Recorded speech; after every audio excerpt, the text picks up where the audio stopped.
आज का वीडियो है मारुति इग्निस के सेकंड टॉप मॉडल यानी कि अल्फा पेट्रोल और रेनॉल्ट ट्राइबर के टॉप मॉडल यानी कि RX जेड के बीच में तुलना का। इन दोनों के बीच में तुलना करने के पीछे का उद्देश्य ये है कि इन दोनों की प्राइस लगभग एक समान है। इन दोनों की एक्स शोरूम प्राइस लगभग 6,80,000 के आसपास है। चलिए सबसे पहले इन दोनों के डायमेंशंस की बात करें। उससे पहले मैं आपसे निवेदन करूंगा कि आप इस चैनल को सब्सक्राइब करें और घंटी के बटन का अवश्य दबाएं ताकि कारों से संबंधित महत्वपूर्ण जानकारी आप तक पहुंच सके। ये आप जानते हैं कि मारुति की इग्निस 5 सीटर है जबकि रेनो की ट्राइबर 7 सीटर है। यहाँ आप पहला निर्णय कर सकते हैं कि आपको 5 सीटर चाहिए या 7 सीटर चाहिए।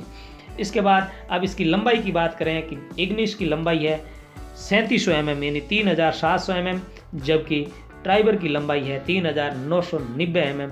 यहाँ सीधा सीधा आप देख सकते हैं 290 mm लंबी है ट्राइबर, ये इसका बहुत बड़ा प्लस पॉइंट है। इसके साथ ही बात करें विड्थ इन चौड़ाई की तो इग्निस की चौड़ाई है 1690 mm यानी 1690 mm, जबकि ट्राइबर की चौड़ाई है 1739 mm यानी कि यहाँ भी आप देख सकते हैं लगभग 50-49 mm बड़ी है ट्राइबर चौड़ाई में भी। चलिए ऊंचाई की बात करें तो इग्निस की ऊंचाई है 1595 mm यानी कि 1595 mm, जबकि रेनो की ट्राइबर की ऊंचाई है 1643 mm यानी कि 1643 mm। यहाँ भी आप देख सकते हैं लगभग 47 mm ज़्यादा ऊंची है ट्राइबर इग्निस से। चलिए इसके ग्राउंड क्लियरेंस की बात करें तो इग्निस का ग्राउंड क्लियरेंस 180 mm है, जबकि रेनो के ट्राइबर का ग्राउंड क्लियरेंस 182 यानी कि 182 mm है। यहाँ भी ट्राइबर 2 mm ज़्यादा है ग्राउंड क्लियरेंस में। व्हील बेस की बात करें तो इग्निस का व्हील बेस 2435 mm है, जबकि ट्राइबर का व्हील बेस 2636 mm है। यहाँ सीधा सीधा 100 mm का फ़र्क है, 101 mm का फ़र्क है। व्हील बेस भी ट्राइबर का अधिक है।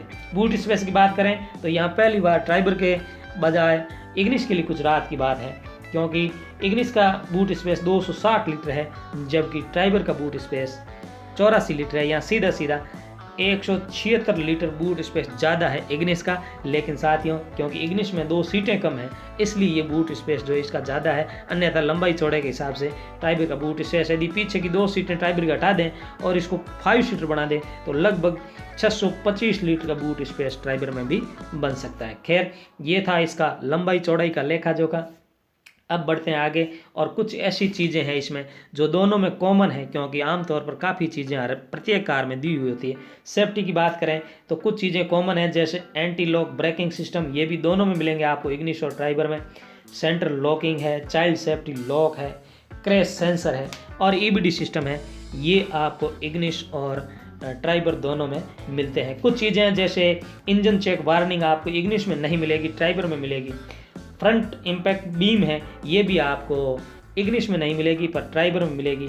और साइड एयर बैग की बात करें तो यहाँ भी आपको इग्निस में नहीं मिलेगा क्योंकि ट्राइबर में मिलेगा। यहाँ ट्राइबर में 4 एयर बैग मिलेंगे टॉप मॉडल में, जबकि इग्निस में 3 ही मिलते हैं। कंफर्ट की बात करें तो पावर स्टीयरिंग दोनों में कॉमन है, दोनों में पावर स्टीयरिंग मिलेगी आपको, पावर विंडो भी दोनों में मिलेगी। इसके साथ ही यदि आप वैनिटी मिरर की बात करें तो ये भी दोनों मिलेंगे। पार्किंग सेंसर की बात करें तो दोनों में रियर में पार्किंग सेंसर दिए हुए हैं। एयर कंडीशनर दोनों में है। हीटर की बात करें तो वो भी दोनों में है। एडजस्टेबल स्टीयरिंग की बात करें तो वो भी है और कीलेस एंट्री दोनों में आपको मिलेगी। इसके साथ ही यदि कुछ चीज़ें यहाँ भी कुछ डिफरेंस है दोनों कारों में, जैसे रियर रीडिंग लैम्प की बात करें तो ये आपको इग्निस में नहीं मिलेगा, ट्राइबर में मिलेगा। रियर एस इवेंट्स की बात करें तो ये भी आपको इग्निस के सेकंड टॉप मॉडल में रियर में एस इवेंट्स नहीं मिलता है। मैं मैनुअल वर्जन की बात कर रहा हूँ, जबकि ट्राइबर के AMT वर्जन माफ़ करें मैनुअल वर्जन ये RX जेड में रियर में एस इवेंट्स मिलते हैं। स्मार्ट एक्सेस कार्ड एंट्री की बात करें तो ये भी आपको इग्निस में नहीं मिलेगा, लेकिन आपको ट्राइबर में ये सुविधा दी हुई है। कूल ग्लो बॉक्स की बात करें तो ये भी आपको इग्निस में नहीं मिलेगा, या निराशा होगी, लेकिन ट्राइबर आपको कूल ग्लो बॉक्स देता है। इसी प्रकार से कुछ चीज़ें हैं जो इग्निस में मिलती है लेकिन आप ट्राइबर में वो नहीं पाएंगे। जैसे आप ऑटो क्लाइमेट कंट्रोल की बात करें तो ये इग्निस में मिलेगा, ट्राइबर में नहीं मिलेगा। ट्रंक लाइट की बात करें तो ये भी आपको इग्निश में मिलेगा, ट्राइबर में आपको निराशा होगी। और इसके साथ ही यदि कप होल्डर फ्रंट की बात करें तो वो तो दोनों में है, लेकिन कप होल्डर रियर की बात करें, पीछे कप होल्डर आपको वो इग्निश में मिलता है, ट्राइबर में नहीं मिलता। यानी कि मोटा मोटी ये है कि कुछ चीज़ें इग्निश में हैं तो कुछ ट्राइबर में है तो कुछ कॉमन भी दोनों में है। इंजन की बात करें, बहुत महत्वपूर्ण चीज़ है। अब तक आपने इस चैनल को सब्सक्राइब कर दिया होगा, नहीं किया तो कृपया इस चैनल को सब्सक्राइब करें। इंजन इग्निश का 1.2 लीटर का है, 1197 सीसी का, जबकि ट्राइबर का 1 लीटर का इंजन है, 999 सीसी का। इन दोनों के पावर में, क्योंकि ट्राइबर में आप देख सकते हैं इंजन थोड़ा हल्का है, 999 सीसी का है, जबकि वो 1200 सीसी का है इग्निश में, तो यहाँ पावर में भी थोड़ा बहुत फर्क होगा। इग्निश का जो इंजन है वो 81.80 bhp का पावर जनरेट करता है, 81.80 bhp का पावर जनरेट करता है 6000 आरपीएम पर। वहीं ट्राइबर का इंजन 71 bhp का पावर जनरेट करता है 6250 आरपीएम पर। इसी प्रकार से टॉर्क की बात करें तो इग्निश का इंजन 113 Nm का टॉर्क जनरेट करता है 4200 आरपीएम पर, 4200 आरपीएम पर, जबकि ट्राइबर का इंजन 96 Nm का टॉर्क जनरेट करता है 3500 आरपीएम पर। तो यहाँ आप देख सकते हैं इंजन में भी काफ़ी कुछ फर्क है, यहाँ इग्निश बाजी मारती हुई दिखाई दे रही है। नंबर ऑफ सिलेंडर की बात करें तो इग्निश के इंजन में 4 सिलेंडर है, जबकि ट्राइबर का इंजन 3 सिलेंडर है, अब उसमें 3 सिलेंडर आते हैं। इसके साथ ही अब कुछ एक्सटीरियर की बात करें तो इसमें बहुत सारी चीज़ें कॉमन हैं, पहले उन पर जल्दी नज़र डालते हैं। जैसे adjustable headlamps, rear window wiper, rear window defogger, alloy wheel, rear spoiler, chrome grill, roof rail, ये ऐसी चीज़ें हैं जो आपको इग्निश के सेकंड टॉप मॉडल और ट्राइबर के टॉप मॉडल में दोनों में मिल जाती है। इसके साथ ही यदि बात करें कुछ और चीज़ों की, टायर के साइज़ की बात करें तो इग्निश का टायर 175/65 का है, जबकि ट्राइबर का टायर 185/65 का है। और दोनों के व्हील साइज़ की बात करें तो आपको 15 इंच के टायर दोनों में मिलेंगे। इंटीरियर की बात करें तो tachometer, glove box compartment, digital clock, digital odometer, dual tone dashboard आदि चीज़ें आपको दोनों कारों में इग्निश और ट्राइबर में मिलेगी। लेकिन यदि आप हाइट एडजस्टेबल ड्राइवर सीट की आवश्यकता है, यानी ड्राइवर सीट ऊपर नीचे करने की आवश्यकता है, तो ये आपको इग्निश में मिलेगा, लेकिन ट्राइबर में ये फैसिलिटी आपको नहीं मिलेगी। सीट एडजस्ट दोनों कारों में होती है, लेकिन वो आगे पीछे होती है, लेकिन इग्निश में आप ड्राइवर सीट को ऊपर नीचे भी कर सकते हैं, अपनी हाइट के अनुसार एडजस्ट कर सकते हैं। इसके साथ ही आउटसाइड टेम्परेचर डिस्प्ले की बात करें तो ये भी आपको इग्निश में मिलेगा, लेकिन आपको ट्राइबर में आउटसाइड टेम्परेचर डिस्प्ले नहीं मिल पाता है। एंटरटेनमेंट की बात करें तो टच स्क्रीन दोनों में मिलती है, आपको पता ही है। इसके साथ स्पीकर्स की बात करें तो 4 स्पीकर आपको चारों डोर्स में मिलेंगे, और इनके साथ ही ब्लूटूथ कनेक्टिविटी आपको मिलेगी।